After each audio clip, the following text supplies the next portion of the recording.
Elle fut livrée en punition à un magnate veuf ruiné, mais une étreinte changea leur vie. Paris, mars 1895. Dans les salons dorés du Faubourg Saint-Germain, la belle époque déployait ses fastes trompeurs, masquant sous la soie et les lustres de cristal les ruines morales d'une aristocratie agonisante. C'est dans cet univers de splendeur factice que Mathilde de Valcourt apprit que son existence ne lui appartenait plus. Avant de continuer, je t'invite à t'abonner et à activer la cloche. Sur cette chaîne, nous faisons revivre des romances d'autres époques, où l'honneur, le destin et l'amour traçaient le cours de la vie. La convocation était arrivée au petit matin, portée par un domestique au visage de cendre. Monsieur de Valcourt exigeait la présence immédiate de sa fille dans son cabinet. Mathilde avait traversé les couloirs de l'hôtel particulier de l'avenue Montaigne avec le pressentiment glacé que sa vie basculerait avant le coucher du soleil. Ses 26 années d'existence, ponctuées de balles refusées et de prétendants éconduits, pesaient soudain sur ses épaules comme une faute impardonnable. Elle avait cru pouvoir choisir son destin. Quelle arrogance! Lorsqu'elle poussa la porte du cabinet paternel, l'odeur de tabac froid et de cognac bon marché l'assaillit comme une prémonition. Son père se tenait derrière son bureau d'acajou, le visage flétri par des nuits de débauche et des journées de lâcheté. À ses côtés, Maître Durand, le notaire familial, tortillait nerveusement ses mains grassouillettes. Mais c'est le troisième homme qui retint toute l'attention de Mathilde. Il se dressait près de la fenêtre, silhouette sombre découpée contre la lumière blafarde de mars. Grand, imposant, vêtu d'une redingote noire qui semblait avoir absorbé toutes les ténèbres du monde. Lorsqu'il se retourna, Mathilde dut réprimer un frisson. Son visage anguleux portait les stigmates d'une souffrance ancienne, des rides creusées trop tôt aux commissures de lèvres qui ne devaient plus sourire depuis longtemps. Ses yeux gris acier la scrutèrent avec une indifférence plus blessante qu'un regard haineux. Une moustache soigneusement taillée ne parvenait pas à adoucir la dureté de ses traits. Il devait avoir 38 ou 40 ans, songea Mathilde. Mais son regard en portait 1000. Édouard de Valcourt s'éclaircit la gorge, incapable de soutenir le regard de sa fille. Les mots qui sortirent de sa bouche résonnèrent comme un glas. Il était ruiné, complètement, irrémédiablement ruiné. Les tripots du boulevard des Italiens avaient englouti la fortune familiale jusqu'au dernier franc. Les créanciers menaçaient, les huissiers guettaient. Il ne restait qu'une solution, une seule possibilité de sauver l'honneur du nom de Valcourt. Mathilde devait épouser monsieur Alexandre Beaumont. Le silence qui suivit cette déclaration fut si dense qu'il semblait solidifier l'air même de la pièce. Mathilde sentit ses jambes se dérober sous ses jupes de taffetas bleu marine, mais elle se força à rester debout, le dos droit, le menton levé. Elle ne donnerait pas à son père la satisfaction de la voir s'effondrer. Alexandre Beaumont n'avait pas bronché.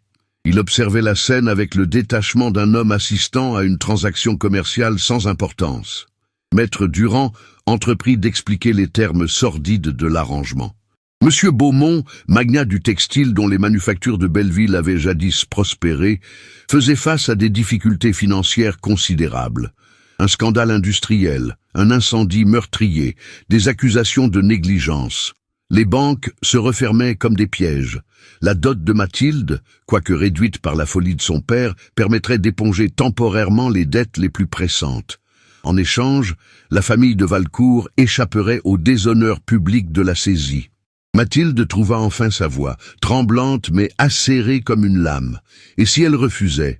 Le rire amer de son père lui répondit avant même qu'il n'ouvre la bouche. Refuser? Avec quelle fortune? Quel toit? Quelle réputation? Elle était une femme de 26 ans, sans dot, fille d'un joueur ruiné. Le couvent l'accueillerait peut-être par charité. Alexandre Beaumont bougea enfin, s'avançant de quelques pas vers le centre de la pièce. Sa voix, lorsqu'il parla pour la première fois, était grave et dénuée d'émotion, comme si chaque mot lui coûtait un effort considérable. Il voulait être parfaitement clair. Ce mariage était une transaction, rien de plus. Il n'attendait d'elle que les apparences d'une union respectable devant la société parisienne. Elle porterait son nom, vivrait dans sa demeure du Faubourg Saint-Germain, paraîtrait à son bras lors des obligations mondaines. Pour le reste, il maintiendrait une distance convenable. Il avait été marié autrefois, précisa-t-il d'une voix qui se durcit imperceptiblement, à une femme qu'il avait aimée et perdue. Personne ne la remplacerait jamais. Ces mots, prononcés avec une cruauté inconsciente, frappèrent Mathilde plus violemment qu'une gifle. Elle se retrouvait donc sacrifiée 2 fois, d'abord par un père indigne, ensuite par un mari qui la considérait déjà comme un fantôme encombrant dans l'existence d'une morte vénérée. La rage monta en elle, brûlante et purificatrice. Elle fit 3 pas vers Alexandre Beaumont et plongea son regard noisette dans ses yeux d'acier. Sa voix ne tremblait plus lorsqu'elle articula chaque syllabe ciselée comme un diamant tranchant qu'elle préférerait 1000 fois les murs nus d'un couvent à l'hypocrisie glacée de ce simulacre de mariage. Qu'il se rassure, elle n'attendait rien de lui, ni tendresse, ni considération. Elle jouerait son rôle de poupée exhibée dans les salons avec la même indifférence méprisante qu'il affichait. Pour la première fois, quelque chose s'alluma dans le regard d'Alexandre. De la surprise, de la colère, Mathilde n'aurait su le dire. Leurs visages n'étaient séparés que de quelques centimètres. Elle pouvait sentir le parfum de sa lotion après rasage, mêlé à une odeur de laine fine et de quelque chose d'indéfinissable, de profondément masculin qui troubla ses sens, malgré sa fureur. Ils se toisèrent ainsi durant une éternité. 2 adversaires mesurant leurs forces respectives avant un combat dont l'issue demeurait incertaine. Maître Durand, mal à l'aise, toussota bruyamment en rappelant que le contrat devait être signé, que les formalités exigeaient célérité. La cérémonie religieuse était fixée au 20 avril, dans 3 semaines exactement, à l'église Saint-Philippe-du-Roule. Les bains seraient publiés dès le lendemain. Mathilde se détourna d'Alexandre Beaumont sans un mot de plus et quitta le cabinet, ses pas résonnant sur le parquet ciré comme les battements d'un cœur condamné. Elle remonta dans sa chambre, cette pièce tapissée de soie rose pâle où elle avait grandi, rêvé, espéré. Elle s'approcha de la fenêtre donnant sur les jardins encore dénudés par l'hiver finissant. Paris s'étendait au loin, couronne de pierres et de promesses trahies. Les 3 semaines suivantes s'écoulèrent dans un brouillard cotonneux. Mathilde accomplissait les gestes requis avec l'automatisme d'une somnambule. Essayage chez la modiste de la rue de la Paix, commande du trousseau, visite de courtoisie aux parents éloignés qui la regardaient avec une pitié mal dissimulée. Elle croisa Alexandre Beaumont 2 fois seulement avant le mariage, lors de réceptions formelles, où ils échangèrent des banalités polies sous les regards curieux de la haute société parisienne.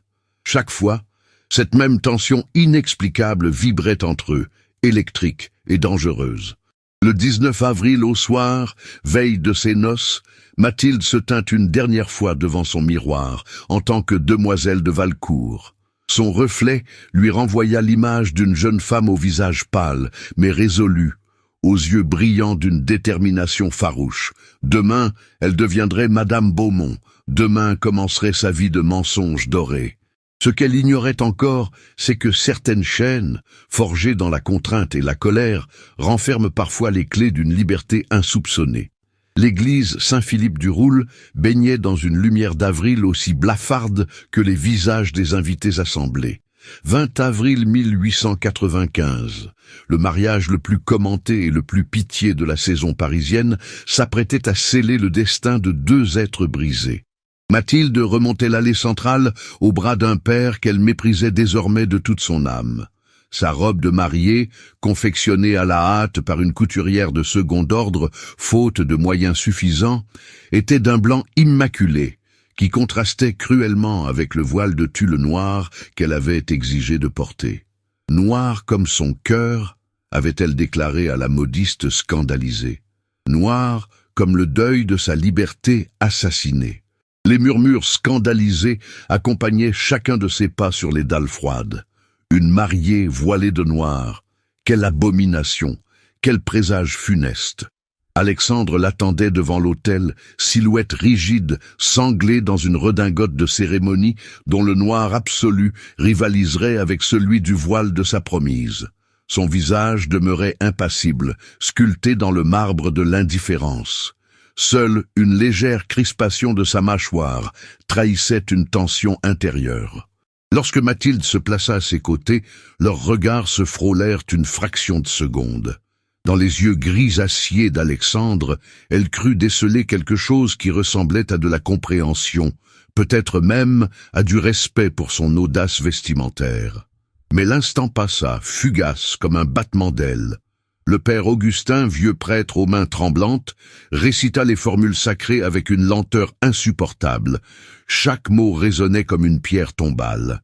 Mathilde prononça son oui d'une voix claire et ferme qui surprit l'assemblée. Elle ne pleurerait pas, elle ne faiblirait pas. Alexandre répéta le serment d'une voix grave et monocorde, sans la moindre inflexion. L'échange des anneaux s'effectua dans un silence de cathédrale. Lorsque les doigts d'Alexandre effleurèrent ceux de Mathilde pour glisser l'alliance d'or à son annulaire, une décharge électrique parcourut le bras de la jeune femme. Elle releva brusquement la tête, cherchant son regard, mais il s'était déjà détourné. Le baiser rituel fut une torture raffinée. Alexandre souleva le voile noir avec des gestes mécaniques et déposa sur les lèvres de Mathilde un baiser si bref, si froid, si dénué de toute humanité qu'elle en ressentit une humiliation cuisante. Les applaudissements polis crépitèrent dans la nef, tandis qu'ils redescendaient l'allée, désormais unis pour le meilleur et surtout pour le pire. Le banquet nuptial à l'hôtel particulier Beaumont du Faubourg Saint-Germain révéla l'ampleur de la déchéance. Mathilde découvrit avec un choc silencieux la demeure qui serait désormais la sienne. Les façades majestueuses dissimulaient une ruine intérieure. Dans le grand salon où étaient dressées les tables du festin, les tentures de velours grenat affichaient des couleurs passées, les dorures s'écaillaient par endroits, l'argenterie présentait des vides évidents, là où des pièces avaient été vendues. Le personnel domestique se réduisait à 5 personnes épuisées qui s'affairaient avec l'énergie du désespoir. Les invités, une cinquantaine tout au plus, appartenaient à cette frange de l'aristocratie et de la bourgeoisie qui oscillait dangereusement entre le maintien des apparences et la faillite imminente. Ils mangeaient et buvaient avec l'avidité de ceux qui savent que les ripailles se font rares. Les conversations roulaient sur les scandales récents, les ruines annoncées, les mariages de convenance. La comtesse de Rémusat, vieille amie de la défunte mère d'Alexandre, observait Mathilde avec une compassion humide qui révulsait la jeune mariée.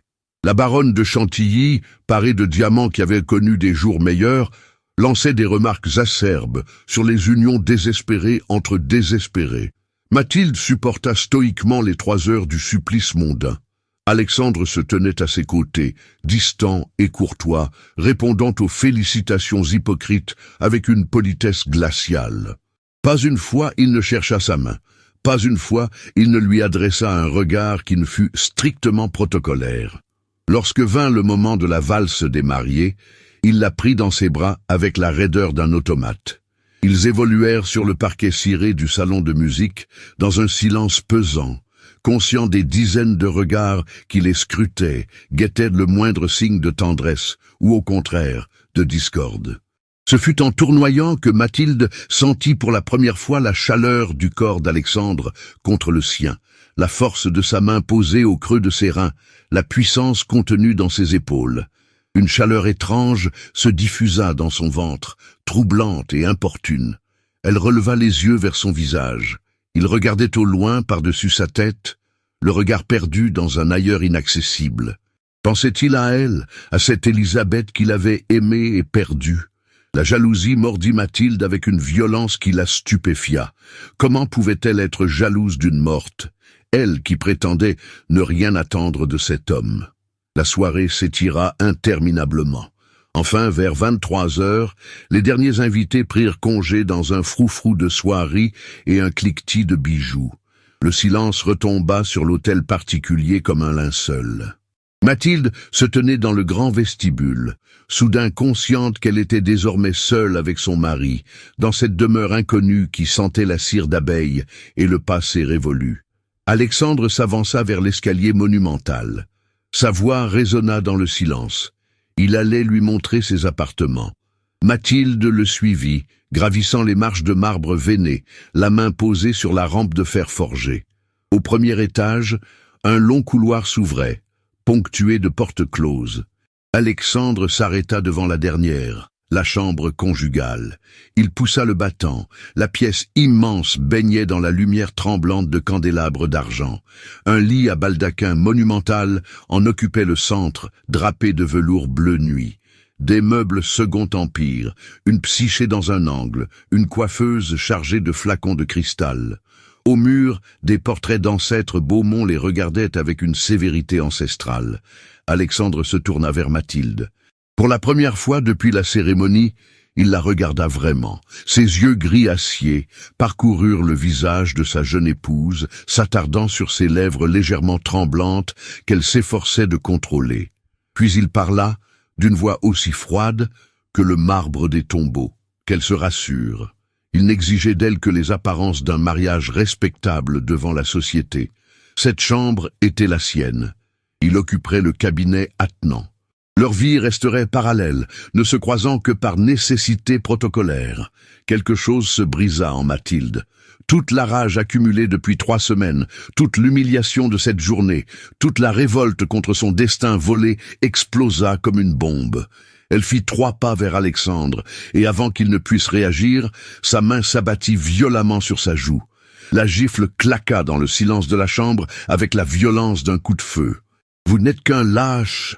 articula-t-elle d'une voix tremblante de fureur. « Un lâche qui se cache derrière le fantôme d'une morte pour ne pas vivre. Vous me méprisez, mais vous valez à peine mieux que mon père. Vous m'avez acheté comme on achète un meuble pour sauver les apparences de votre déchéance. » Le temps se figea. Alexandre porta lentement la main à sa joue rougie. Ses yeux s'étaient assombris, presque noirs dans la lumière dansante des bougies. Quelque chose de dangereux affleurait à la surface de ce visage trop contrôlé. En 2 enjambées, il fut sur elle, saisissant ses poignets avec une force qui lui arracha un cri étouffé. Leurs visages n'étaient plus qu'à quelques centimètres l'un de l'autre. Le souffle court d'Alexandre caressait les lèvres de Mathilde. « Vous ne savez rien », siffla-t-il entre ses dents. « Rien de ce que j'ai perdu, rien de ce que je suis devenu. » « Et vous, rétorqua Mathilde sans reculer d'un pouce malgré la peur qui lui nouait les entrailles, vous ne savez rien de ce qu'on m'a volé. » Ils se dévisagèrent ainsi, prisonniers d'une tension si puissante qu'elle semblait crépiter dans l'air comme de l'électricité. Les pupilles d'Alexandre se dilatèrent. Sa respiration s'accéléra. Les doigts qui enserraient les poignets de Mathilde tremblaient imperceptiblement. Et soudain, comme un barrage qui cède sous la pression, leurs lèvres se heurtèrent. Ce ne fut pas un baiser tendre. Ce fut une collision, un assaut, une guerre déclarée avec des armes de chair. Alexandre libéra les poignets de Mathilde pour encadrer son visage de ses grandes mains, approfondissant ce baiser avec une violence désespérée. Mathilde lui rendit chaque morsure, chaque caresse brutale, ses doigts s'accrochant au revers de sa redingote, comme à une bouée dans la tempête. Tout ce qu'il n'avait pas dit, toute la rage et la douleur et la solitude accumulées se déversèrent dans cette étreinte primitive. Lorsqu'ils se séparèrent enfin, haletants, les lèvres meurtries, ils se regardèrent avec une stupeur horrifiée. Qu'avait-il fait? Qu'avait-il déchaîné? Mais il était trop tard pour les questions. La nuit n'avait fait que commencer. L'aube de mai 1895 se leva sur Paris dans une brume dorée qui ne parvint pas à dissiper la tension régnant dans la chambre conjugale des Beaumont. Mathilde ouvrit les yeux la première, consciente de la chaleur d'un corps contre le sien, du poids d'un bras posé en travers de sa taille. Alexandre dormait encore, le visage enfoui dans ses cheveux dénoués, sa respiration régulière caressant sa nuque. La jeune femme demeura immobile, terrifiée à l'idée de briser cet instant fragile, plus terrifiée encore par ce qu'il signifiait. La nuit avait balayé toutes leurs résolutions, toutes leurs déclarations d'indifférence. Ce qui s'était passé entre eux avait été dévastateur, une tempête qui les avait laissés échouer sur des rivages inconnus. Mathilde sentit les larmes lui monter aux yeux. Comment pourrait-elle désormais prétendre le mépriser, alors que son corps tout entier portait encore l'empreinte de ses mains, de ses lèvres, de sa présence? Alexandre s'éveilla à son tour. Pendant quelques secondes, Il resta immobile, comme s'il prenait conscience de la situation. Puis son bras se retira brusquement. Il se redressa, s'assit au bord du lit, lui tournant le dos. Dans la lumière naissante qui filtrait entre les lourdes tentures, Mathilde distingua la tension de ses épaules nues, la ligne rigide de sa colonne vertébrale. Il passa une main dans ses cheveux ébouriffés, geste de confusion et de rage contenue. Le silence qui suivit fut plus éloquent que tous les mots. Sans un regard pour Mathilde, Alexandre se leva, ramassa ses vêtements éparpillés sur le tapis persan et disparut dans le cabinet attenant. La porte se referma avec un déclic qui résonna comme un verdict.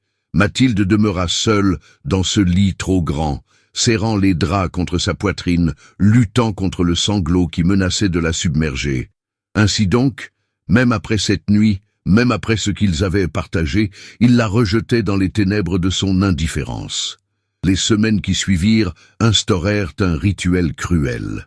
Le jour, Alexandre et Mathilde maintenaient une distance glaciale, échangeant les politesses minimales qu'exigeait la bienséance devant les 5 domestiques de la maisonnée. Berthe, la vieille cuisinière aux yeux pâles qui servait les Beaumont depuis 30 ans, observait le couple avec une tristesse résignée. Germain, le majordome décharné dont la livrée flottait sur le corps amaigri, accomplissait ses tâches dans un silence funèbre. Seule Madame Ferrand, la gouvernante aux lèvres pincées et aux mains toujours occupées à inventorier l'argenterie restante, semblait tirer une satisfaction malsaine de l'atmosphère délétère. Alexandre quittait l'hôtel particulier chaque matin, à 8 heures précises, sanglé dans ses costumes 3 pièces impeccables, haut de forme vissé sur le crâne, canne à pommeau d'argent à la main. Il se rendait dans ses bureaux de la rue Lafayette, puis dans les manufactures de Belleville, où son empire textile agonisait lentement. Il rentrait tard le soir, sentant le tabac froid et la sueur des ouvriers, les traits creusés par l'épuisement et l'inquiétude. Mathilde l'entendait s'enfermer dans son cabinet, travaillant jusqu'à des heures impossibles sur des registres de comptes qui refusaient obstinément de s'équilibrer. Mathilde, de son côté, découvrait l'ampleur de la tâche qui l'attendait. L'hôtel particulier était dans un état de délabrement soigneusement dissimulé. Les tapis présentaient des trous camouflés par des meubles stratégiquement déplacés. Les cristaux des lustres manquaient par endroits, vendus pièce par pièce pour payer les créanciers les plus insistants. La vaisselle fine avait été remplacée par de la porcelaine commune, sauf pour quelques services de réception qu'on sortait encore lors des obligations mondaines. Ce fut en inspectant l'office qu'elle surprit Madame Ferrand en train de glisser dans son réticule 2 couverts en vermeil. La gouvernante pâlit en apercevant Mathilde dans l'embrasure de la porte. Un instant, les 2 femmes se mesurèrent du regard. Puis Mathilde, d'une voix douce mais implacable, exigea la restitution immédiate des couverts et le départ de Madame Ferrand avant le coucher du soleil. La gouvernante tenta de protester, de clamer son innocence, d'invoquer ses 20 années de service. Mathilde ne céda pas d'un pouce. À 18 heures, Madame Ferrand franchissait le seuil de l'hôtel Beaumont pour la dernière fois, crachant des malédictions. Lorsqu'Alexandre rentra ce soir-là et apprit le renvoi, il considéra Mathilde avec une expression indéchiffrable. Pour la première fois depuis leur nuit de noces, il lui adressa la parole directement. « Vous auriez dû me consulter », déclara-t-il d'un ton neutre. Mathilde redressa le menton. Elle était la maîtresse de cette maison, répondit-elle avec une assurance qu'elle était loin de ressentir. Elle ne tolérerait pas qu'on vole sous son toit, fût-ce pour des raisons compréhensibles. Alexandre la scruta longuement, puis inclina imperceptiblement la tête. « Très bien, Madame Beaumont, faites comme bon vous semble. » Ces quelques mots, prononcés sans chaleur mais sans hostilité, constituèrent la première reconnaissance de son existence en tant qu'épouse légitime. Mathilde sentit quelque chose se réchauffer dans sa poitrine, une braise minuscule dans un désert de glace. Le 30 mai, ils reçurent une invitation à dîner chez la comtesse de Rémusat, grande dame de la société parisienne dont les soirées faisaient et défaisaient les réputations. Refuser eût été impensable. Mathilde revêtit une robe de soie bordeaux ornée de dentelles noires, ses cheveux coiffés en chignon Gibson Girl, quelques boucles savamment disposées encadrant son visage. Alexandre, en habit de soirée noire, queue de pie et gilet de piqué blanc, offrait l'image même de l'aristocrate raffiné. Seuls ses yeux trahissaient la fatigue et les tourments. Dans le fiacre qui les conduisait avenue Hoche, ils demeurèrent silencieux, séparés par un gouffre de non-dits. Pourtant, lorsque la voiture cahota sur les pavés inégaux, Alexandre tendit instinctivement la main pour empêcher Mathilde de basculer. Leurs doigts se touchèrent à travers le gant de chevreau blanc. Une décharge électrique parcourut le bras de Mathilde.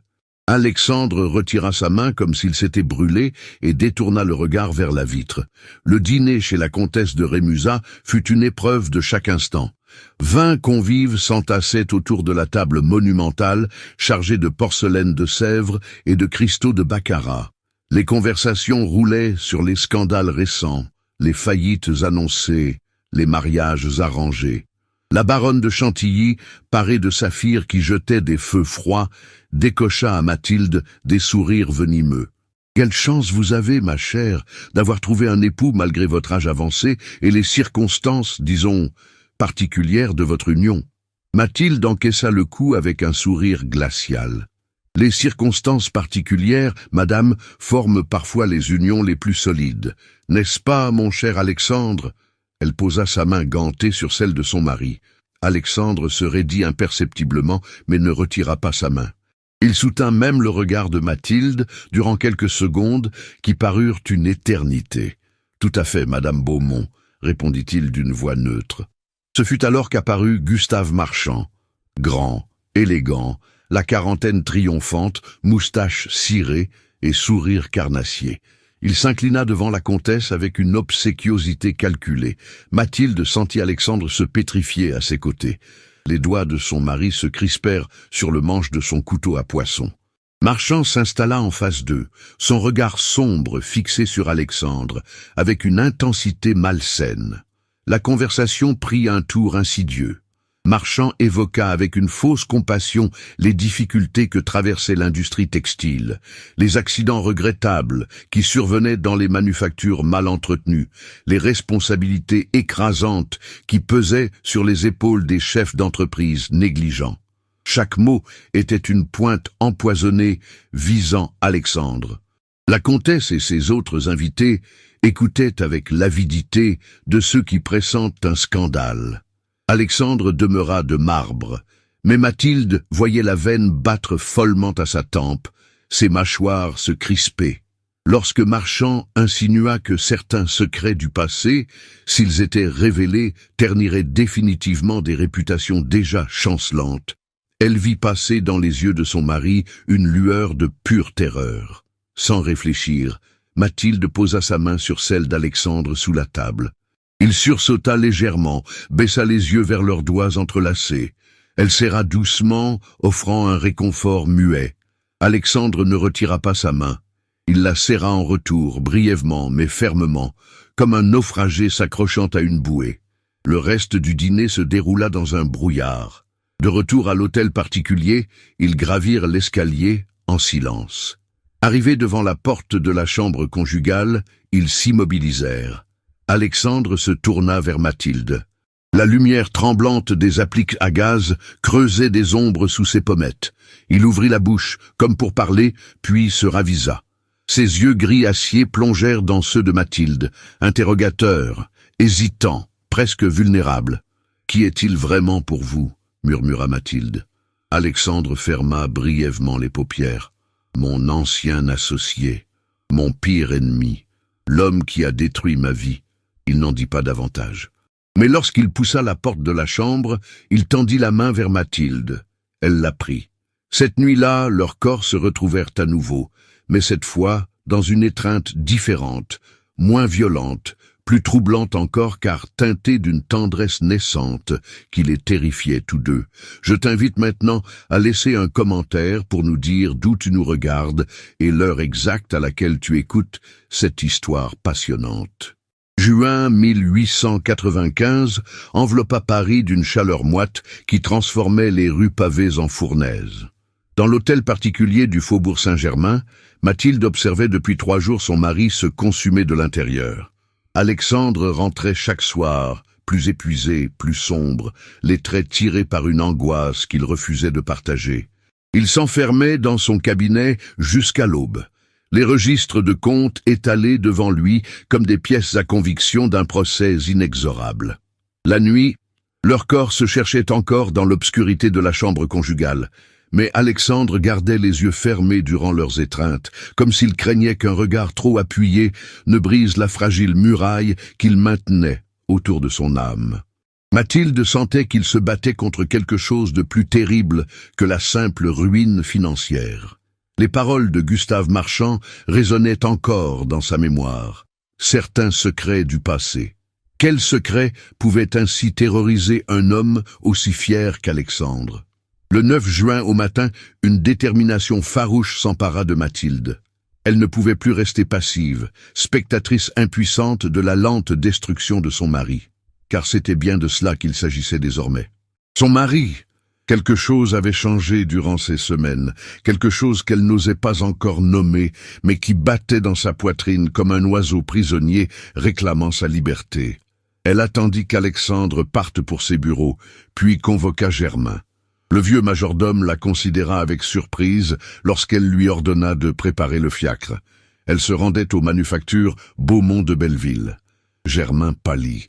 « Madame, c'est un quartier peu recommandable pour une dame de votre qualité. Monsieur Beaumont ne souhaite pas que vous vous y rendiez. » Mathilde redressa le menton avec cette autorité nouvelle qu'elle avait développée. « Monsieur Beaumont n'a pas à dicter mes déplacements.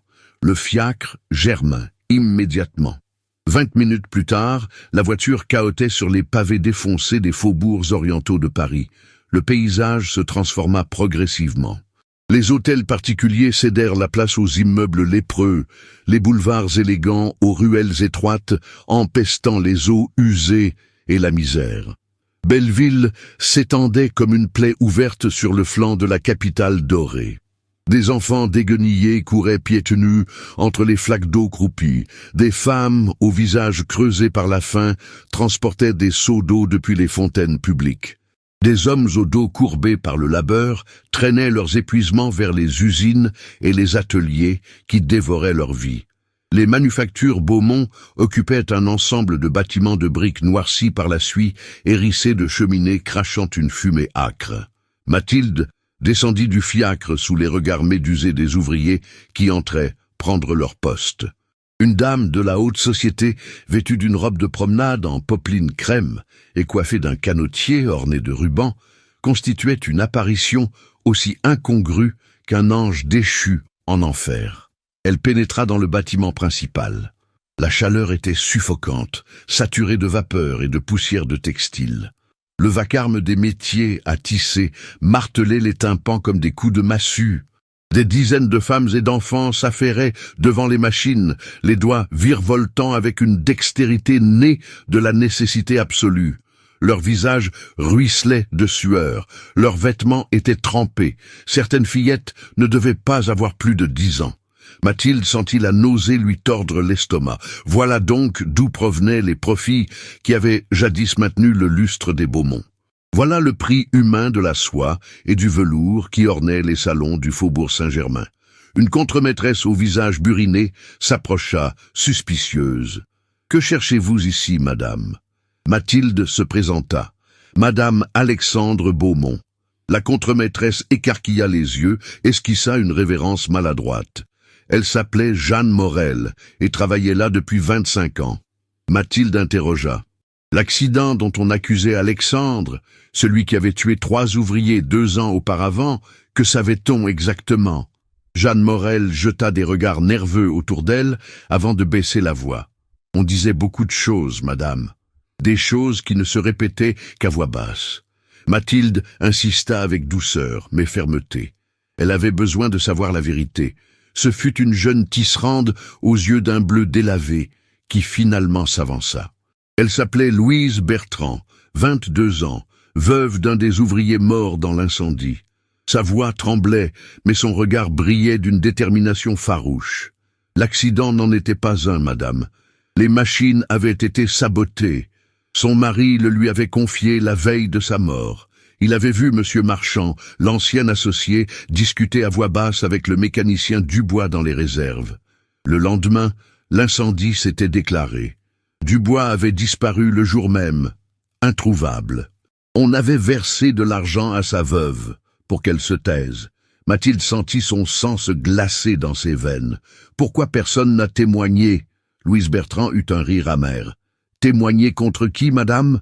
Monsieur Marchand était devenu puissant, après avoir racheté les parts de Monsieur Beaumont. Ceux qui parlaient perdaient leur travail, se retrouvaient sur le pavé avec leurs enfants. On avait peur, madame. On a toujours peur. Mathilde demeura 2 heures dans les manufactures, interrogeant discrètement les ouvrières, rassemblant les bribes d'une vérité terrible.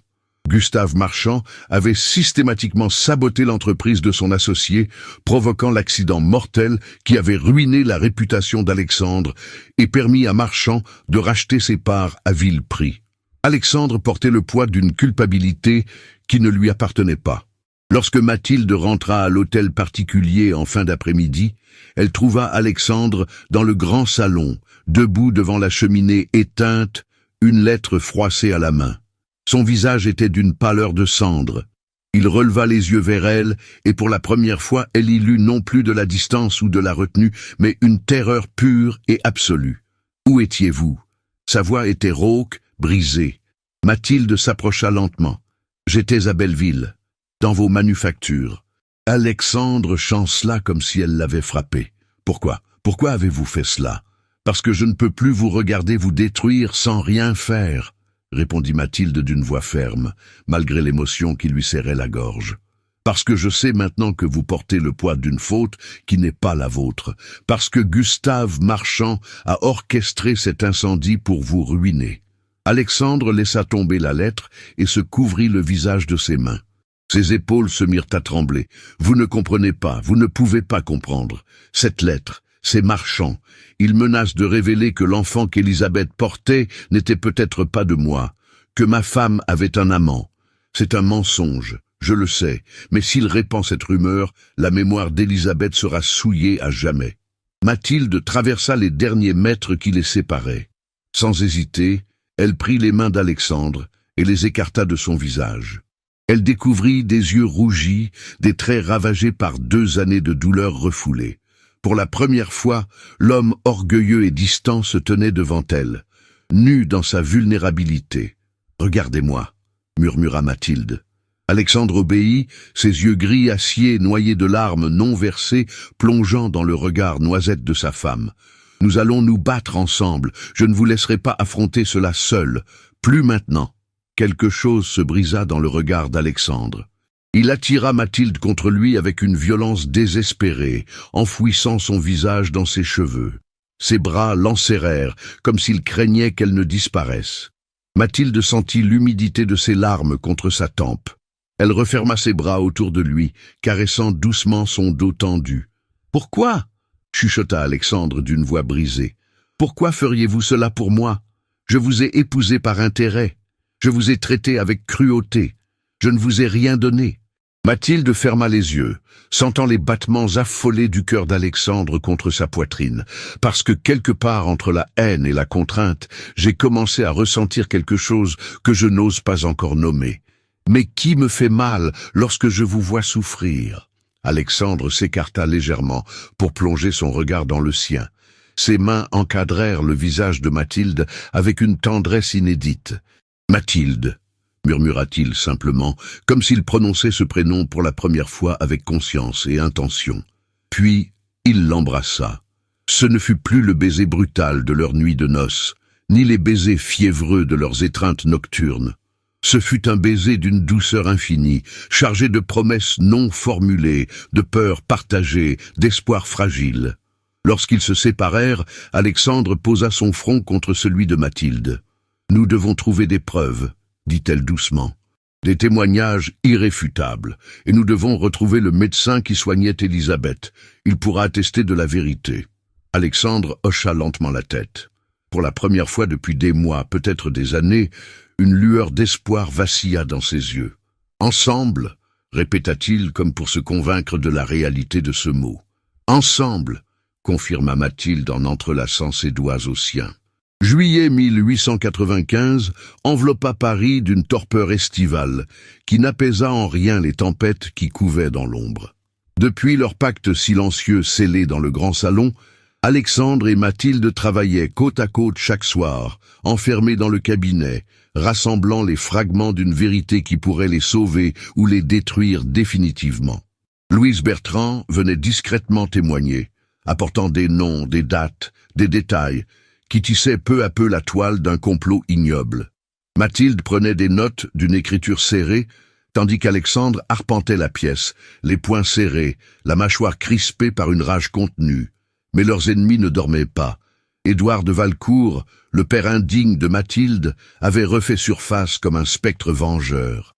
Rongé par le remords et paradoxalement furieux que sa fille ait choisi son mari plutôt que sa famille de sang, il s'était allié à Gustave Marchand dans une entreprise aussi sordide que désespérée.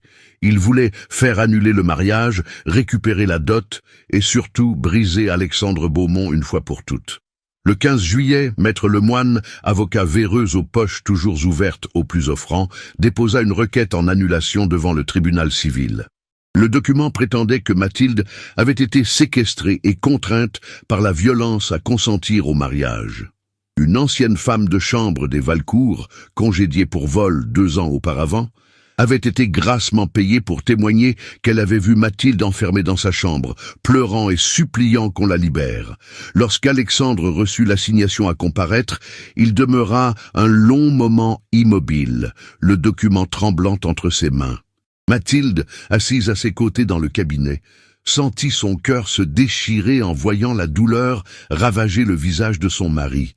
« Ils veulent vous arracher à moi », murmura Alexandre d'une voix blanche. « Ils veulent détruire même cela, même cette union que j'ai d'abord méprisée et qui est devenue ma seule lumière dans les ténèbres. » Mathilde prit les mains d'Alexandre dans les siennes. Ses doigts fins caressèrent les articulations crispées, apaisant doucement la tension. « Regardez-moi, Alexandre. » Il obéit, ses yeux gris acier noyés d'angoisse plongeant dans le regard noisette de sa femme. « Personne ne m'arrachera à vous. Personne. Je témoignerai devant tous les juges de Paris que je suis votre épouse de mon plein gré, que je le suis devenu par choix et non par contrainte. » Mais entre-temps, Gustave Marchand déployait une stratégie plus vicieuse encore. Le 18 juillet, il convoqua Louise Bertrand dans un entrepôt désaffecté près du canal Saint-Martin. 2 hommes de main l'attendaient, brutes épaisses au poing, comme des massues. Ils ne la touchèrent pas, se contentant de décrire avec une précision glaçante ce qui arriverait à ses 3 enfants si elle persistait à vouloir témoigner contre M. Marchand. Le petit Jules qui vendait des journaux, place de la République, la petite Émilie qui cousait dans un atelier de la rue du Temple, et le Benjamin Henri, à peine âgé de 7 ans. Des accidents survenaient si facilement dans Paris. Louise rentra chez elle, le visage défait par la terreur, et se présenta le soir même à l'hôtel Beaumont. Mathilde la reçut dans le petit salon et comprit immédiatement en voyant ses yeux rougis et son corps tremblant. Louise sanglota en racontant les menaces. Elle ne pouvait pas témoigner, madame. Elle ne pouvait pas sacrifier ses enfants, même pour la justice. Mathilde l'enlaça avec tendresse, murmurant qu'elle comprenait, qu'elle ne lui en voulait pas. Puis elle prit une décision qui stupéfia Alexandre lorsqu'elle la lui annonça. Louise et ses 3 enfants viendraient vivre à l'hôtel Beaumont jusqu'à ce que l'affaire soit réglée. Sous leur toit, Marchand n'oserait pas les toucher. Alexandre contempla longuement sa femme. Cette jeune femme qu'il avait épousée par nécessité, qu'il avait traitée avec froideur et mépris, se révélait d'une force et d'un courage qui le bouleversaient jusqu'au tréfonds de son âme. « Vous êtes extraordinaire », murmura-t-il en caressant doucement sa joue. Mathilde ferma les yeux sous cette caresse, savourant la tendresse nouvelle qui perçait dans chacun de leurs échanges. Le 25 juillet, le carton d'invitation arriva, bordé de dorures et parfumé à la lavande. Le bal masqué annuel du Jockey Club, événement mondain le plus couru de la saison estivale parisienne. Toute la haute société serait présente. Refuser aurait été avouer leur faiblesse, montrer qu'ils se cachaient. Alexandre et Mathilde devaient y paraître. Tête haute, couple uni défiant les rumeurs et les complots. Mathilde fit confectionner pour l'occasion une robe qui coupa le souffle d'Alexandre lorsqu'elle descendit le grand escalier le soir du bal.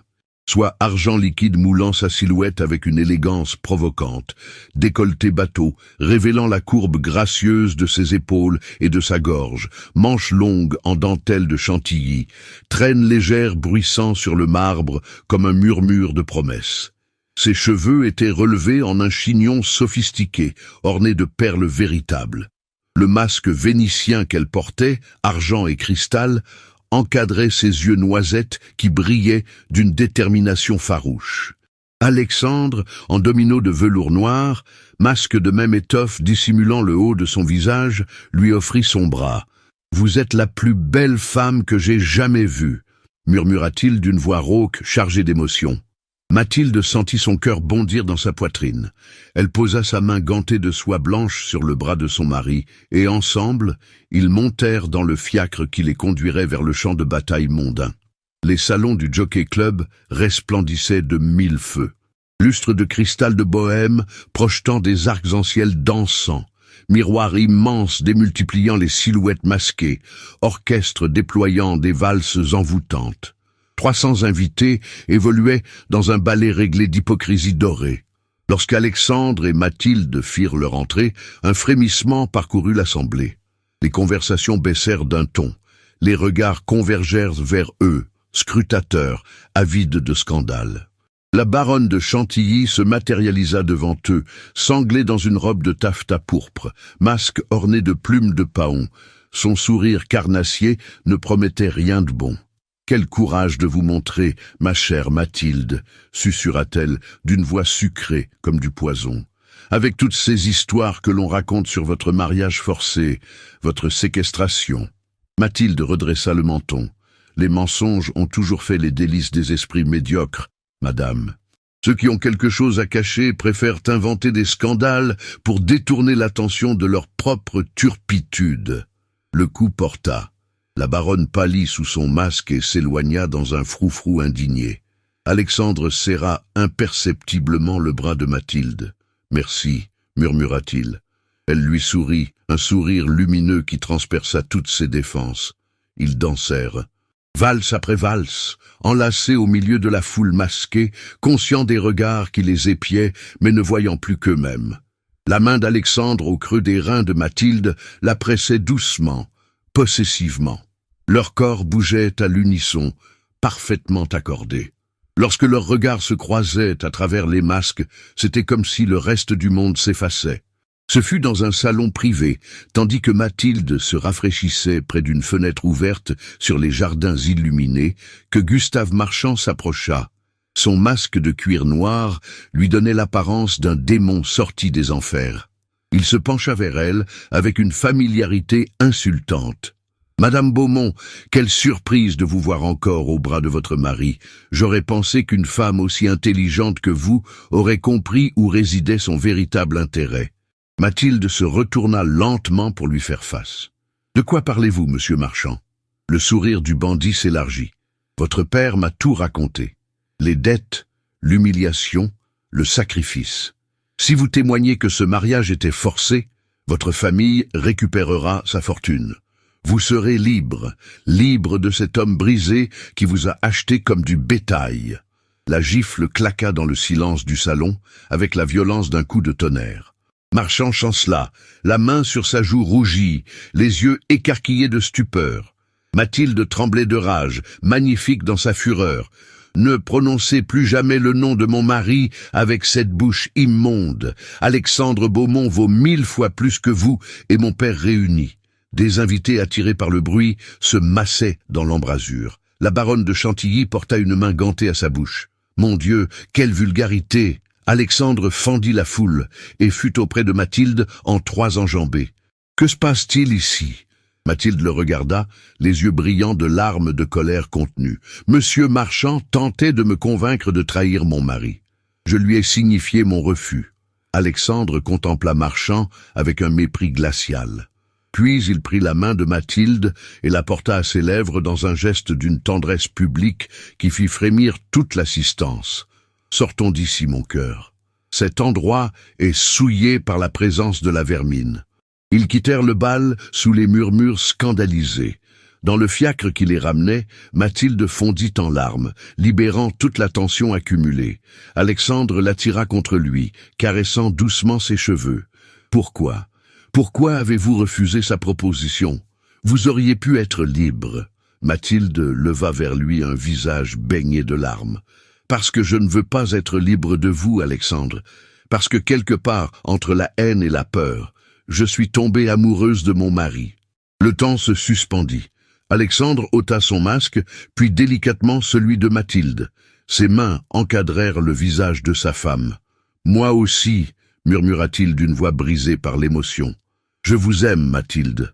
Je vous aime avec une intensité qui me terrifie. » Leurs lèvres se rencontrèrent dans un baiser d'une douceur infinie, scellant enfin ce qui était né dans la violence et avait fleuri dans l'adversité.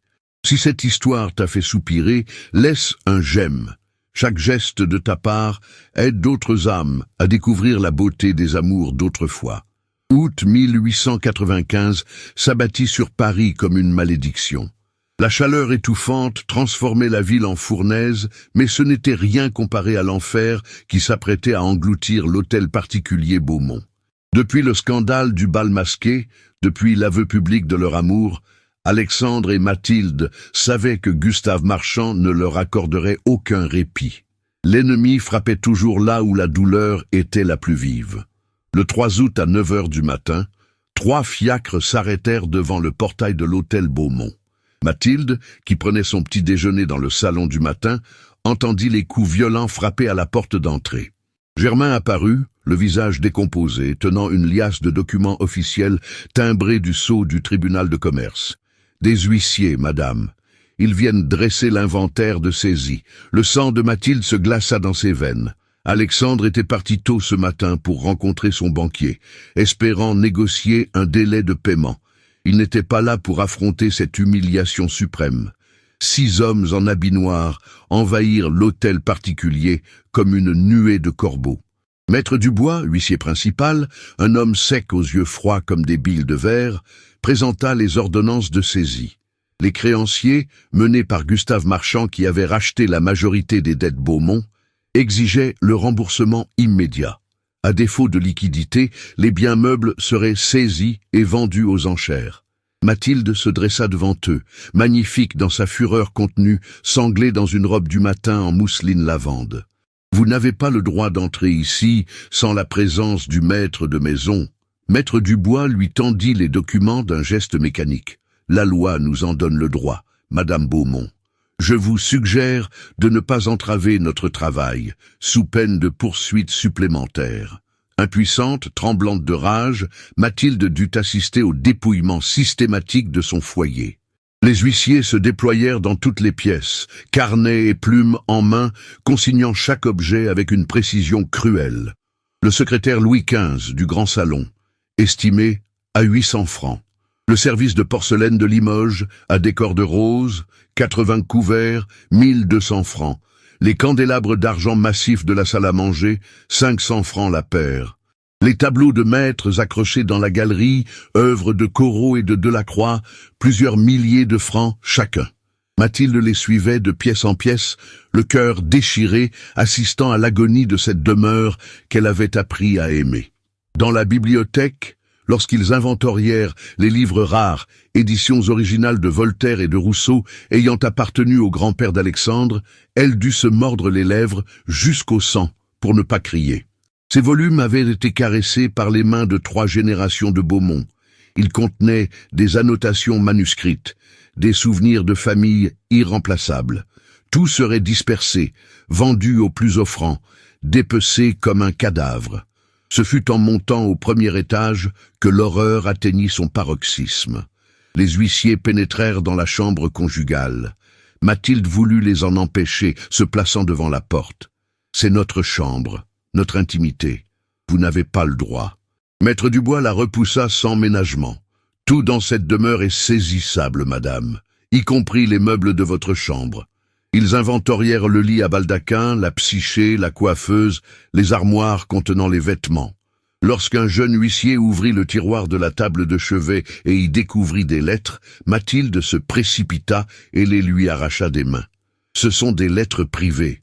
Vous ne les toucherez pas. » L'huissier haussa les épaules et continua son inventaire sans insister.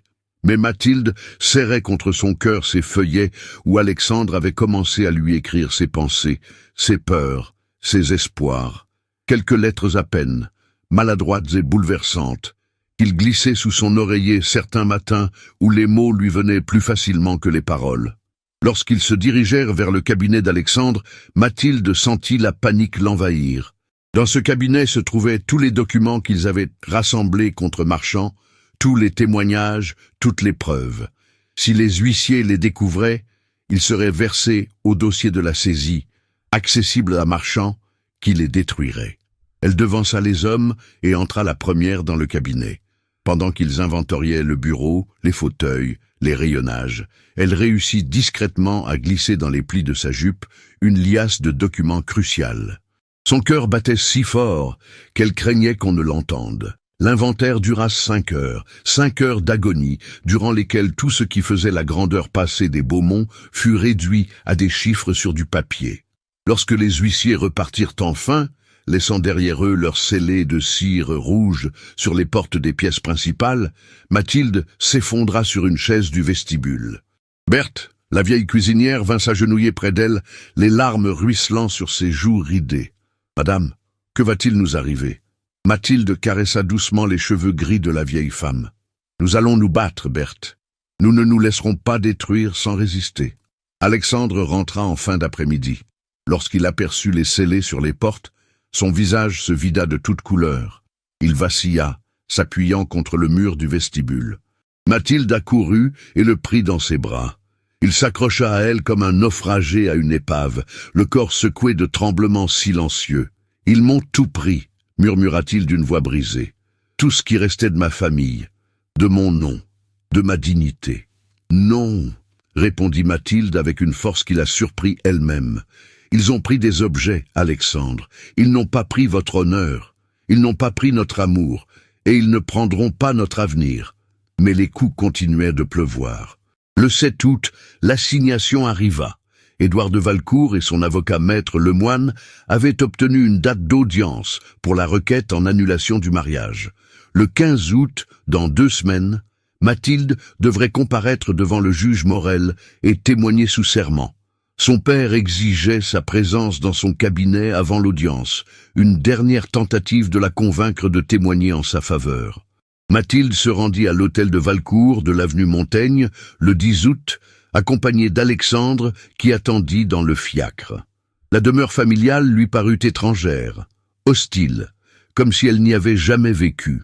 Édouard de Valcourt l'attendait dans le même cabinet enfumé où 5 mois auparavant il l'avait vendu comme du bétail. Mais l'homme qu'elle retrouva n'était plus le patriarche arrogant d'autrefois. Il avait vieilli de 10 ans, le visage creusé, les mains tremblantes, les yeux injectés de sang. « Ma fille !» commença-t-il d'une voix chevrotante. Mathilde leva une main pour l'interrompre. « Je ne suis plus votre fille depuis le jour où vous m'avez sacrifiée pour payer vos dettes de jeu. » Édouard de Valcourt chancela sous le coup. Il tenta une autre approche, plaintive, pathétique. Il avait fait une erreur, il le reconnaissait. Mais elle pouvait encore sauver l'honneur familial. Si elle témoignait que le mariage avait été forcé, elle récupérerait sa liberté et la dot. Il pourrait recommencer, reconstruire.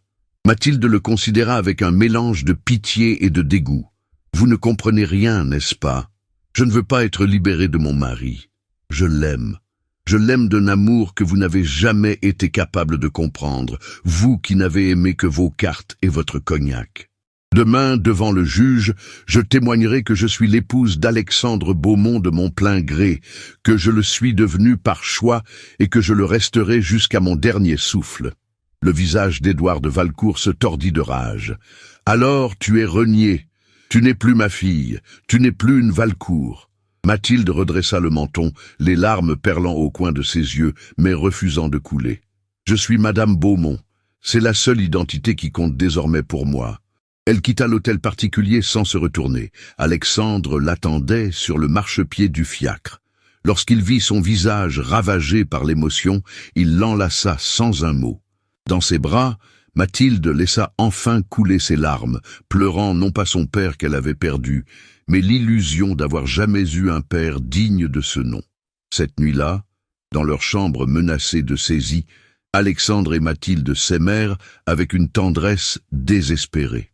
Leurs mains se cherchèrent dans l'obscurité, leurs lèvres murmurant des promesses contre la peau frissonnante. « Quoi qu'il arrive, » chuchota Alexandre, « je vous aimerai jusqu'à ce que mon cœur cesse de battre. » Mathilde scella cette promesse d'un baiser qui goûtait les larmes et l'espoir mêlés. Le lendemain matin, un messager apporta une lettre. Louise Bertrand avait été suivie par des hommes de marchand alors qu'elle se rendait au marché avec ses enfants. Terrifiée, elle suppliait qu'on la laisse partir, qu'on la libère de ce fardeau. Mathilde et Alexandre échangèrent un regard. Leur dernier témoin les abandonnait. La bataille judiciaire semblait perdue d'avance, mais Mathilde refusait d'abandonner. Si Louise ne pouvait témoigner, il trouverait une autre solution. Il restait une piste. Le docteur Renaud, le médecin qui avait soigné Élisabeth Beaumont avant sa mort. S'il pouvait le retrouver, le convaincre de témoigner que les accusations de Marchand sur l'infidélité d'Élisabeth étaient des mensonges, ils auraient une chance. Alexandre révéla que le docteur Renaud avait pris sa retraite 2 ans auparavant et s'était installé quelque part en Normandie. Il ne savait pas exactement où. Il faudrait le retrouver, et vite. L'audience était dans 5 jours. Mathilde prit la décision. Elle partirait pour la Normandie dès le lendemain. Alexandre voulut l'accompagner, mais elle refusa. Ils devaient rester à Paris pour préparer leur défense juridique. Elle irait seule, elle retrouverait ce médecin, elle le ramènerait. Leurs regards se soudèrent, chargés d'amour et d'angoisse. « Revenez-moi » supplia Alexandre. Mathilde posa sa main sur sa joue. « Toujours » promit-elle. « Je reviendrai toujours vers vous. » Le 12 août 1895, Mathilde prit le train de Paris à la gare Saint-Lazare, destination la Normandie. Le compartiment de seconde classe où elle s'installa sentait le cuir usé et la poussière de charbon. Par la fenêtre défilaient les paysages qui s'éloignaient de la capitale. Champs de blé ondulants sous le vent d'été, villages aux clochers pointus, rivières serpentant paresseusement. Mais Mathilde ne voyait rien de cette beauté pastorale. Son esprit ne cessait de repasser les maigres informations qu'Alexandre avait pu lui fournir sur le docteur Renaud. Un homme d'une 60aine d'années, retiré dans un village près de Rouen. Quel village exactement? Alexandre ne s'en souvenait plus. Il faudrait interroger, chercher, espérer. À Rouen, Mathilde descendit dans une modeste auberge près de la cathédrale. La patronne, Madame Lebrun, une femme ronde aux joues rouges, la considéra avec curiosité. Une dame seule voyageant sans domestique ni chaperon, cela ne se voyait guère. Mathilde inventa une histoire plausible, une cousine malade à visiter, un voyage précipité. Elle passa la soirée à interroger discrètement les habitants du quartier. Connaissait-il un docteur Renaud, retraité, un médecin parisien installé dans la région? Ce fut le lendemain matin qu'une piste se dessina. Le pharmacien de la rue du Gros Horloge se souvenait d'un confrère parisien établi à Caudebec-en-Caux, un petit bourg sur les bords de la Seine à une 30aine de kilomètres. Mathilde loua une voiture et un cocher pour la journée. Le trajet sur les routes cahotteuses de campagne lui parut interminable. À chaque instant, elle pensait à Alexandre resté seul à Paris, affrontant les créanciers, préparant leur défense juridique. L'audience était dans 3 jours. 3 jours pour retrouver ce médecin, le convaincre, le ramener à Paris. Caudebec-en-Caux était un bourg paisible, aux maisons à colombages, dominé par les ruines d'une abbaye médiévale.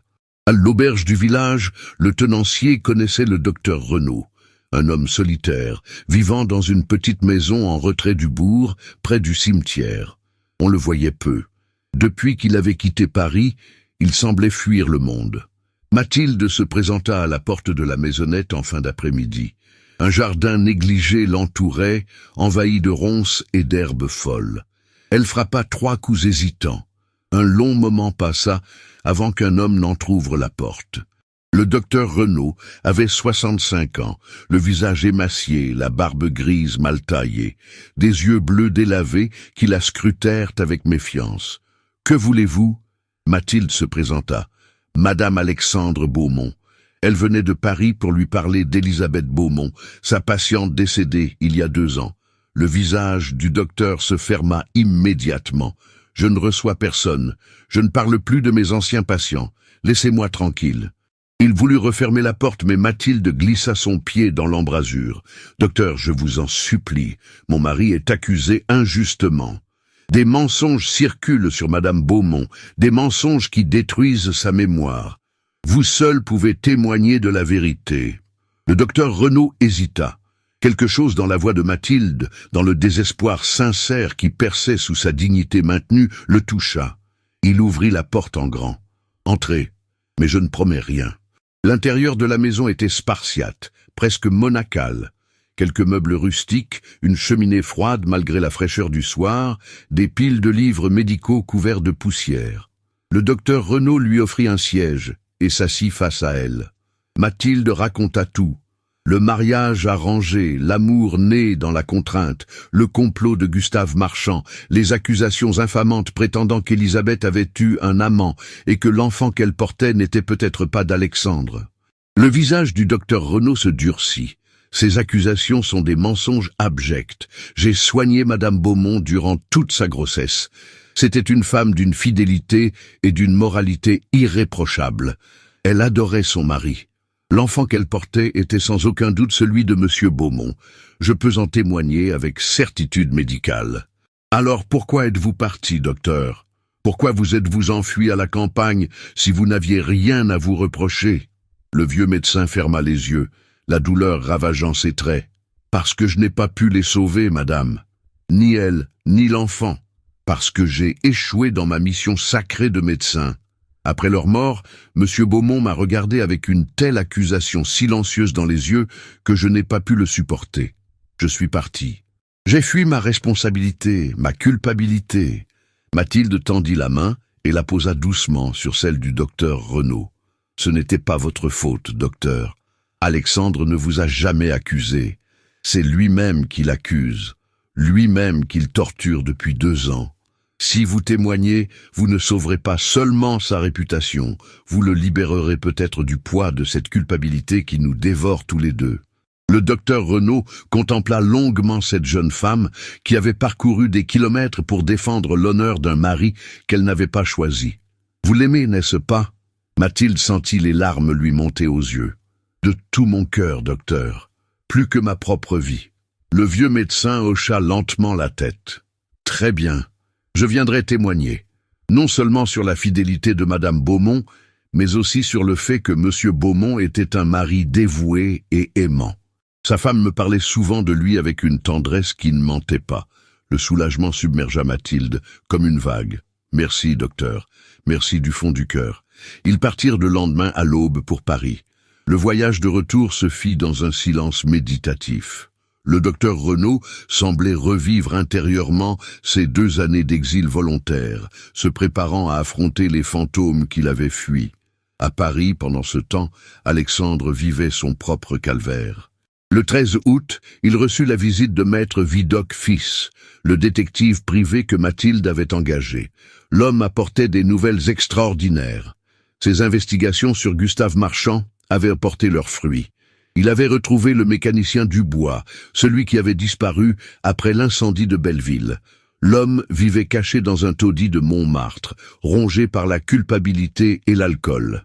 Moyennant une somme d'argent pour fuir Paris définitivement, il acceptait de témoigner.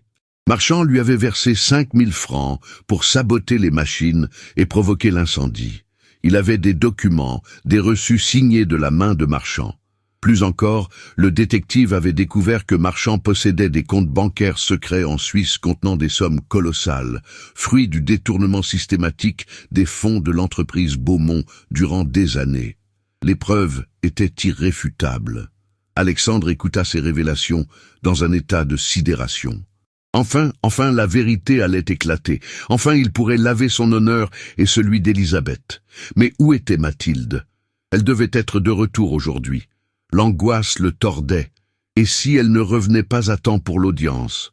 Le 14 août au soir, alors que le crépuscule embrasait les toits de Paris, Mathilde franchit enfin le seuil de l'hôtel Beaumont. Alexandre l'attendait dans le vestibule, faisant les 100 pas comme un lion en cage. Lorsqu'il la vit, accompagné d'un vieil homme aux cheveux gris, il s'immobilisa. Leurs regards se trouvèrent, chargés de tant d'émotions qu'aucun mot ne semblait nécessaire. Mathilde traversa le vestibule en courant et se jeta dans les bras d'Alexandre. Il la serra contre lui à la briser, enfouissant son visage dans ses cheveux. « Vous êtes revenu » murmura-t-il d'une voix brisée. « Vous êtes revenu. »« Toujours » répondit Mathilde en pressant ses lèvres contre sa tempe. « Je reviendrai toujours vers vous. » Le docteur Renaud s'avança lentement. Alexandre releva la tête et reconnut le médecin qui avait soigné Élisabeth. Les deux hommes se regardèrent longuement. Puis, le docteur Renaud tendit la main. « Pardonnez-moi, monsieur Beaumont, de n'avoir pas pu les sauver, de vous avoir abandonné dans votre douleur. » Alexandre prit la main offerte et la serra fermement. « C'est moi qui vous demande pardon, docteur, de vous avoir laissé porter ce poids seul. » Le médecin essuya discrètement une larme. « Je témoignerai demain. Je dirai toute la vérité sur votre épouse, sur votre amour, sur l'innocence qui fut la vôtre. » Cette nuit-là, Alexandre raconta à Mathilde les découvertes du détective Vidocq. Le mécanicien Dubois retrouvé, les preuves du sabotage, les comptes suisses de Marchand. Ensemble, ils organisèrent la stratégie pour l'audience du lendemain. Ils avaient désormais les armes pour se battre, pour gagner. Dans l'obscurité de la chambre conjugale, enlacés dans le grand lit menacé de saisie, Alexandre et Mathilde se regardèrent avec une intensité bouleversante. « Quoi qu'il arrive demain, » murmura Alexandre, en caressant doucement le visage de sa femme, « je veux que vous sachiez que vous avez été ma lumière dans les ténèbres, que vous m'avez redonné la foi en la vie. » Mathilde posa ses doigts sur les lèvres d'Alexandre. « Ne parlez pas comme si c'était un adieu. Nous allons gagner. Nous allons triompher ensemble.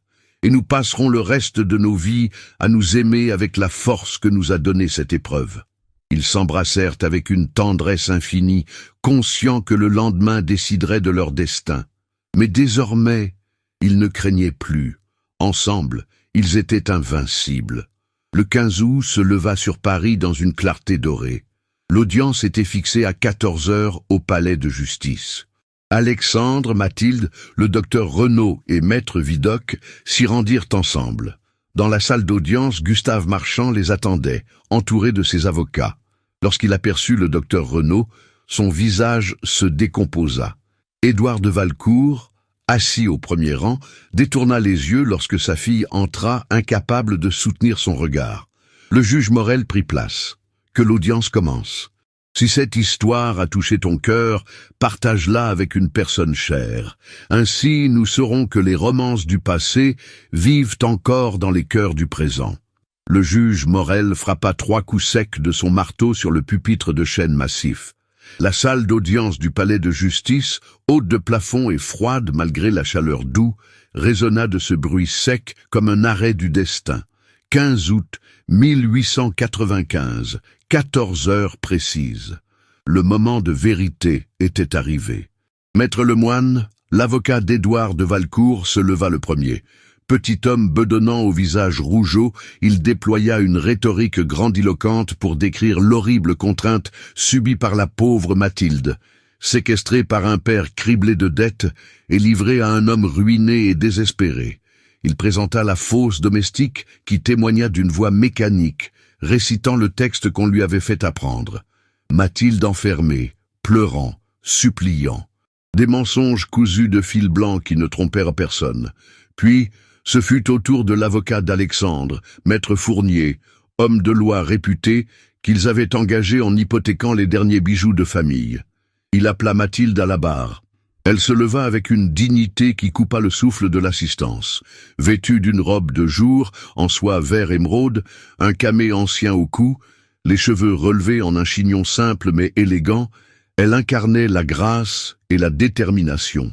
Sa main trembla légèrement lorsqu'elle posa la paume sur la Bible pour prêter serment, mais sa voix ne faiblit pas. « Madame Beaumont, » demanda maître Fournier, « avez-vous été contrainte d'épouser monsieur Alexandre Beaumont ?» Mathilde tourna son regard vers la salle, croisant celui de son père qui détourna les yeux, puis celui d'Alexandre qui la fixait avec une intensité bouleversante. « Non !» répondit-elle d'une voix claire comme du cristal. Les circonstances de ce mariage furent certes difficiles, mais mon consentement fut libre. Et si je devais choisir à nouveau aujourd'hui, je choisirais encore et toujours d'être l'épouse d'Alexandre Beaumont. Un murmure parcourut l'assistance. Maître Lemoine bondit, scandalisé. « Objection, votre honneur, ce témoignage n'est qu'une tentative de protéger un mari qui la contraint encore. » Le juge Morel leva une main lasse. « Objection rejetée. Continuez, maître Fournier. » L'avocat appela ensuite le docteur Renaud. Le vieux médecin s'avança d'un pas hésitant mais déterminé. Il témoigna de l'amour sincère qui unissait Alexandre et sa première épouse Élisabeth. Il jura sur son honneur de médecin que les accusations d'infidélité étaient des mensonges abjects, que l'enfant qu'Élisabeth portait était sans aucun doute celui d'Alexandre. Sa voix tremblait d'émotion en évoquant cette femme qu'il n'avait pas pu sauver, mais dont il avait admiré la bonté et la fidélité. Gustave Marchand, assis au fond de la salle, blêmit. Ses doigts se crispèrent sur les accoudoirs de son siège. Il sentait le piège se refermer. Maître Fournier joua alors sa carte maîtresse. Il appela à la barre le mécanicien Dubois. L'homme entra dans la salle d'audience comme un fantôme surgissant du passé. Vêtu d'habits usés, le visage ravagé par l'alcool et la culpabilité, il s'avança jusqu'au pupitre des témoins. D'une voix monocorde mais précise, il raconta tout. Comment Gustave Marchand l'avait soudoyé avec 5000 francs pour saboter les machines de l'usine de Belleville. Comment il avait desserré les boulons, graissé les engrenages avec une substance inflammable. Comment l'incendie s'était déclaré, tuant 3 ouvriers innocents. Comment il avait fui, rongé par le remords, jusqu'à ce que le détective le retrouve. Il produisit les reçus signés de la main de Marchand, les lettres d'instruction, les preuves irréfutables d'un complot criminel.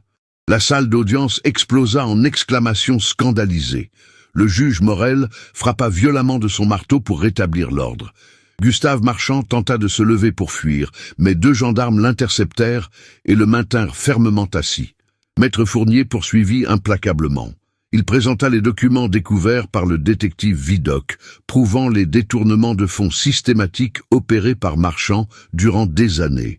Les comptes bancaires suisses contenant des fortunes volées. La manipulation des registres comptables. Tout était là, noir sur blanc, irréfutable.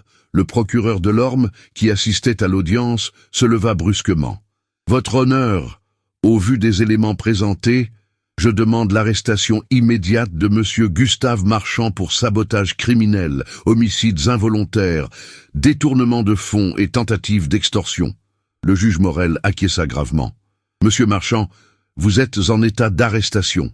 Gendarmes, emmenez-le. » Gustave Marchand se débattit comme un forcené, tandis que les gendarmes le maîtrisaient. « Vous ne pouvez pas faire ça, hurla-t-il. Je suis un homme d'affaires respectable.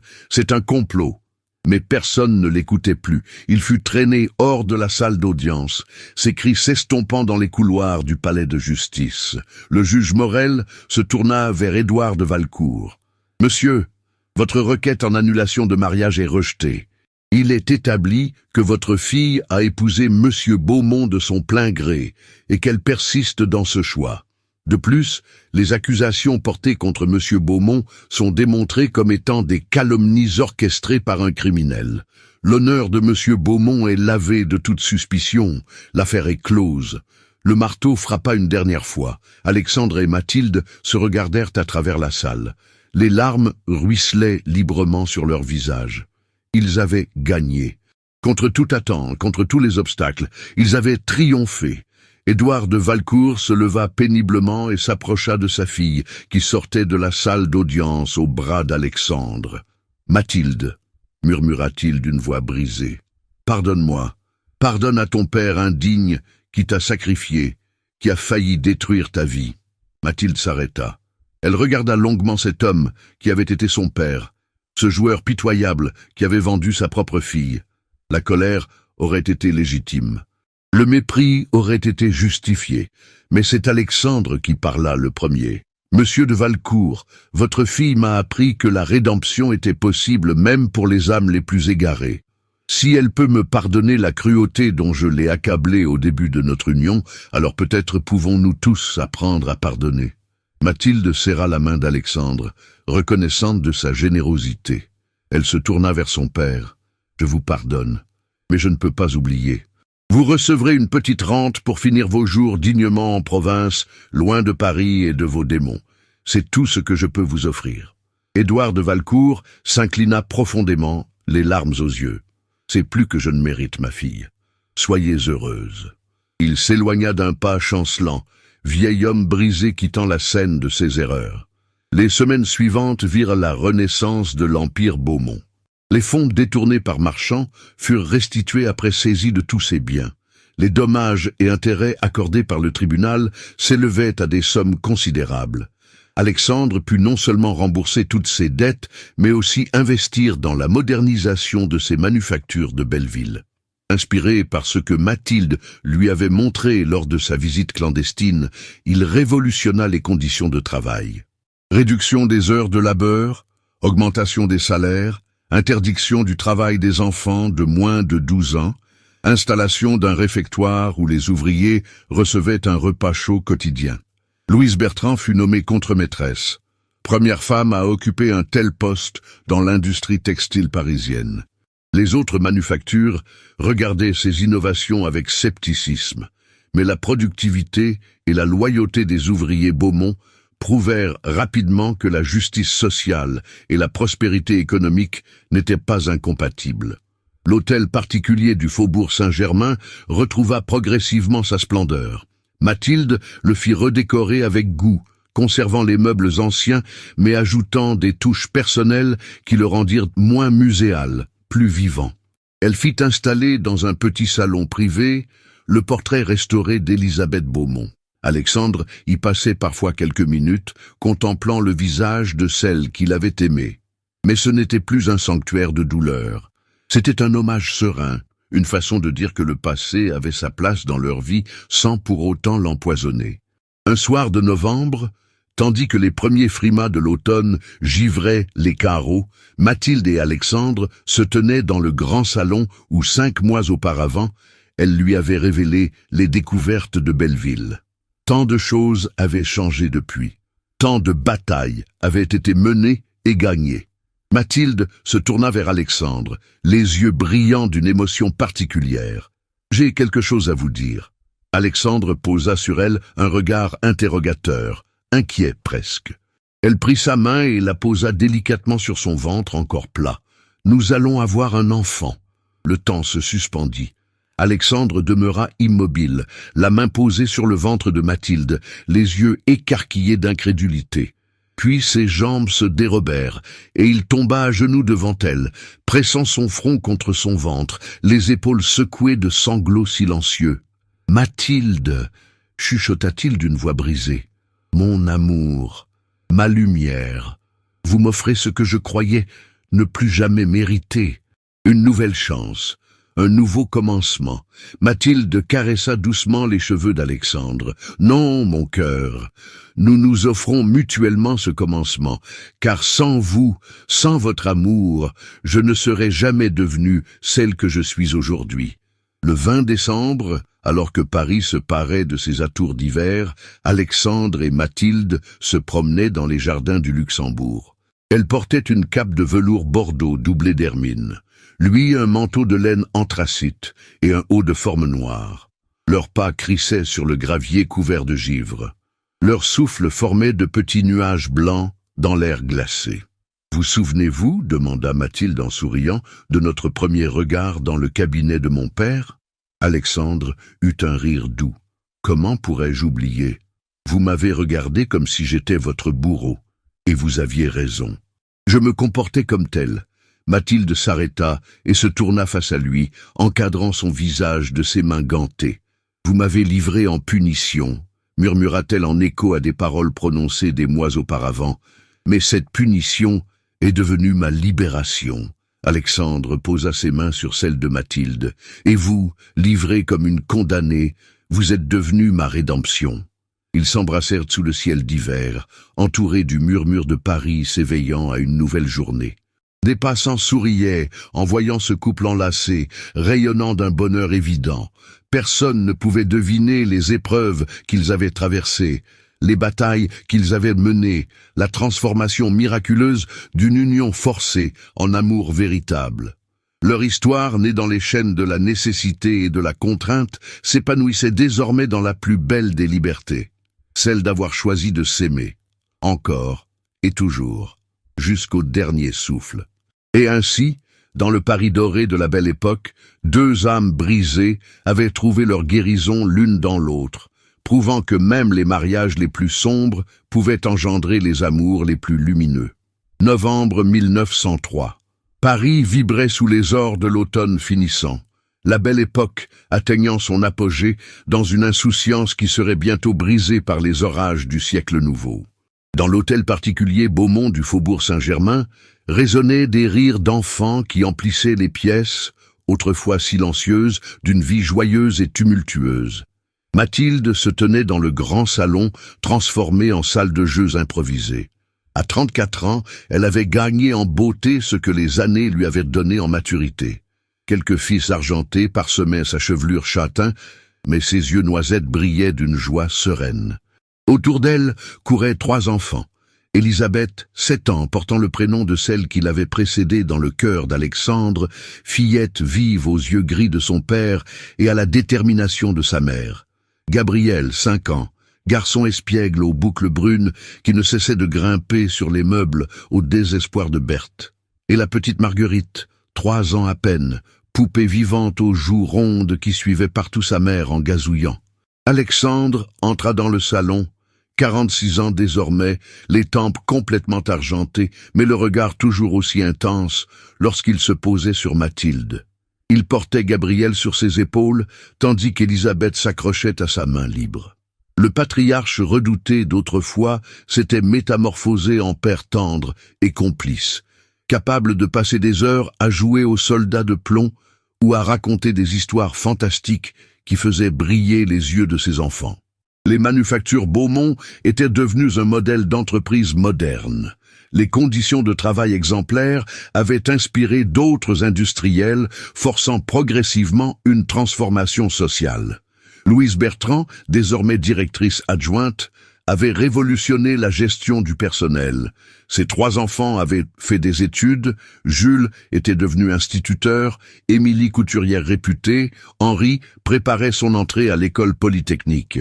La famille Bertrand dînait régulièrement à l'hôtel Beaumont, témoignage vivant qu'une autre société était possible. Le docteur Renaud était décédé paisiblement 2 ans auparavant, mais pas avant d'avoir tenu dans ses bras la petite Marguerite et murmuré à Alexandre que sa rédemption était accomplie. Alexandre avait pleuré sur la tombe du vieil homme qui lui avait rendu son honneur. Gustave Marchand avait été condamné à 20 ans de travaux forcés. Il avait péri dans une bagarre de prisonniers en 1901, mort misérable et oublié de tous. Personne ne pleura sur sa tombe anonyme. Édouard de Valcourt s'était éteint dans un petit village normand en 1902. Mathilde s'était rendue à son chevet pour les derniers moments. Le vieil homme avait serré sa main en murmurant des excuses infinies. Elle lui avait pardonné sincèrement cette fois, comprenant que la véritable liberté résidait dans le pardon. Alexandre l'avait accompagné aux funérailles, soutenant sa femme dans son chagrin complexe. Ce soir de novembre, tandis que les enfants dormaient enfin, Alexandre et Mathilde se retrouvèrent dans leur chambre. 8 ans de mariage. 8 années durant lesquelles leur amour ne s'était jamais démenti, mais s'était approfondi, enrichi, sublimé. Ils se regardèrent dans la lumière douce des lampes à gaz. « Tu te souviens ?» murmura Mathilde en caressant le visage de son mari, « du jour où tu m'as dit que personne ne remplacerait jamais Élisabeth ?» Alexandre prit la main de Mathilde et la pressa contre ses lèvres. « J'étais un imbécile arrogant. La vérité est que vous n'avez pas remplacé Élisabeth. Vous avez créé un espace nouveau dans mon cœur, un amour différent mais tout aussi profond. Elle fut mon premier amour. Vous êtes mon amour éternel. Leurs lèvres se rencontrèrent dans un baiser qui contenait 8 années de tendresse, de batailles menées ensemble, de victoires partagées. L'amour né dans la contrainte avait résisté au temps, prouvant que les plus belles histoires naissent parfois des circonstances les plus sombres. Voilà, chers amis, s'achève l'histoire d'Alexandre et Mathilde, ces deux âmes qui ont transformé une punition en bénédiction, une contrainte en liberté, un mariage forcé en amour véritable. Leur histoire nous enseigne que les débuts ne déterminent jamais la fin, que les épreuves peuvent devenir des tremplins vers le bonheur, et que l'amour authentique se construit jour après jour dans les petites victoires quotidiennes contre l'adversité. Combien de fois jugeons-nous trop rapidement les situations difficiles comme des impasses sans issue? Combien de fois abandonnons-nous avant même d'avoir essayé de transformer le plomb de nos contraintes en or de nos opportunités? Mathilde aurait pu se résigner à son sort, accepter d'être une épouse fantôme dans une demeure funèbre. Alexandre aurait pu s'enfermer à jamais dans son deuil, refusant de vivre à nouveau. Mais ils ont choisi la lutte. Ils ont choisi de se battre ensemble. Ils ont choisi de croire en la possibilité d'un avenir meilleur. Leur histoire nous rappelle aussi que le pardon libère autant celui qui pardonne que celui qui est pardonné. Mathilde a pardonné à son père indigne, Alexandre a pardonné au docteur Renaud, et surtout, ils se sont pardonnés mutuellement les cruautés du début de leur union. Sans ce pardon, leur amour n'aurait jamais pu s'épanouir pleinement. Enfin, leur parcours illustre magnifiquement que la justice et la bonté finissent toujours par triompher, même si le chemin est long et semé d'embûches. Gustave Marchand, symbole de la cupidité et de la manipulation, a connu la fin qu'il méritait. Louise Bertrand et ses enfants, représentant les humbles et les opprimés, ont vu leur vie transformée par la générosité et la conscience sociale. Le bien a vaincu le mal, non par magie, mais par la persévérance, le courage et l'amour. Alors maintenant, j'aimerais savoir ce que vous avez ressenti en écoutant cette histoire. Vous a-t-elle ému? Vous a-t-elle inspiré? Vous a-t-elle rappelé que même dans les moments les plus sombres, l'espoir demeure? Dites-le moi dans les commentaires. Et si vous êtes arrivé jusqu'ici, jusqu'à ce moment précieux de conclusion, écrivez le mot « rédemption » dans les commentaires. Ce simple mot me permettra de savoir que cette histoire a touché votre cœur et qu'elle mérite d'être partagée avec d'autres âmes en quête de beauté et d'espoir. Si cette romance d'une autre époque vous a fait soupirer, rêver, pleurer peut-être, alors partagez-la avec vos proches, avec ceux que vous aimez. Offrez-leur ce voyage dans le temps, cette plongée dans un Paris doré, où l'honneur, la passion et le destin tissaient encore la trame des existences. Les histoires du passé ont tant à nous apprendre sur notre présent. Et si vous avez aimé cette narration, je vous invite à découvrir d'autres romances historiques que je propose sur cette chaîne. Vous les trouverez dans les cartes qui apparaissent maintenant. D'autres destins croisés, d'autres amours impossibles devenus réalité, d'autres époques à revivre avec intensité vous y attendent. Abonnez-vous et activez la cloche pour ne manquer aucune de ces histoires qui font battre les cœurs et vibrer les âmes. Rappelez-vous toujours, mes chers amis, que l'amour véritable n'est jamais celui des débuts faciles et des chemins sans obstacles. C'est celui qui se forge dans l'adversité, qui grandit dans la tempête, qui s'épanouit après avoir survécu aux épreuves les plus terribles.